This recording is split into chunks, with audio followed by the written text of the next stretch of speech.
Hey again, what's up? We're back with another video. We got the review. You clicked on the video because you want to know if this is the worst Call of Duty ever made. I'm going to clarify and say no, it is not the worst Call of Duty ever made. This is the first weekend of the beta. First time we get to play it.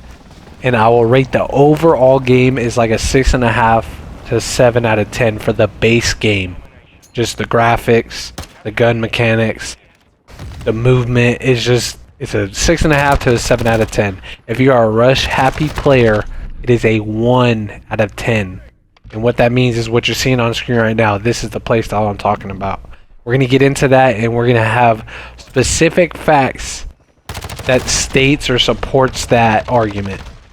But first we're going to get into what was good about the game. I thought the 3-lane map design was traditional COD. I love it. I love the three-lane maps.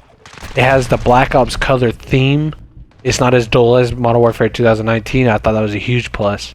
Graphics look good on next gen. Are they the best? No. But they're better than what we've had, especially for like comparing it to Vanguard. Gun mechanics, the overall weapon feel when you're holding the weapon or how it looks on screen, it's a good thing.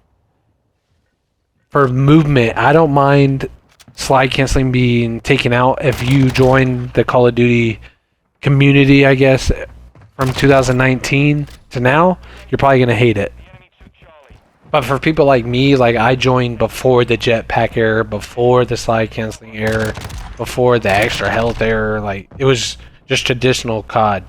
Now we're going to hop into the bad stuff that's not game breaking. I think it's just something that can change. Hopefully they will change it. Is the spawn system is weird because in domination, let's speak, because that's normally all I play. So if we have A and C, or excuse me, A and B, and they have C flag, you normally in past CODs you go to the C flag to find kills, you find their spawn, do what you gotta do. In this game it's opposite. So you're gonna be flying to your own spawn because there's so many flip spawns. I don't think it's too much of a squad spawn, it's just weird. It's just a different spawn system, but it's opposite of what we're used to. Next thing is the perks. The perk system is kind of weird. You start off with 2 base perks. You earn your 3rd perk, and then you get your ultimate perk, which is normally like Ghost or something crazy. I'm not 100% sure. Like Hardline or whatever. Just the best perks in the game. The system is kind of weird. I don't think it's game breaking. And the last thing for me is the streaks. We need like dogs or rats or maybe like a swarm. Obviously, they're not going to put raps in this because it's too futuristic, but just something, or maybe like a drone. Like drones go out and find the campers almost, because a lot of people aren't moving. Now we're going to get into the unbearable stuff for me. Obviously, I've said in my last video, no dead silence is a perk, which is tragic because footsteps are way too loud.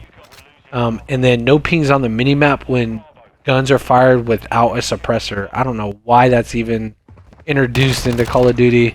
It's just, to me, it's game breaking. But now I want to get into the 1 out of 10 comment that I made for rushers, and we're going to go into, this is from the devs, straight from the mouth of the beast. This is Infinity Ward devs, and they put out some patch notes. I'm going to read it word for word. First we're going to address dead silence.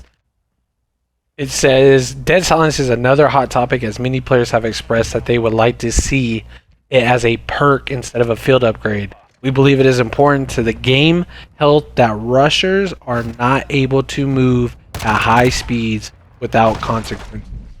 Dead silence is a field upgrade, creates a balance between freedom of movement and predictability of combat. They want us to pitch a tent, ladies and gentlemen. And then for footsteps, it says footsteps audio in week 1 of the multiplayer beta are very high. Very high. They did it on purpose, ladies and gentlemen. Giving players long distance directional information about enemies. For weekend 2, they are going to adjust that. So hopefully that means we ain't going to hear elephants. Maybe we'll hear some horses or dog feet. They also stated that we are reducing the range of footsteps audio for the various player movement states, i.e. playstyles. If you jog, sprint, or tactical sprint, what that means is the more you run, the louder you're going to be. In my eyes, they want us to sit in L trigger. I don't know. They said they're going to change it, so we got to give them some kind of respect for it. We'll see what happens in the next weekend a couple days when the second portion of the open beta goes live. I don't know. You guys let me know how you guys feel about the beta. If you're a camper, you're probably going to hate this video. If you're a rusher, you're probably going to agree with me. If you got the chance to play it, just let me know how this is going to go. And lastly, addressing the mini-map, they literally said it's not going to change. For us in this community, we are hardcore players. We really don't need a map too often. But it's just, it takes away from the core concept of Call of Duty, how it's been for over a decade. When somebody shoots a gun, it should be on the mini-map. But let me know how you guys feel. Leave a comment. Just, how do you guys feel about the beta? But I appreciate all the support, guys. Deuces.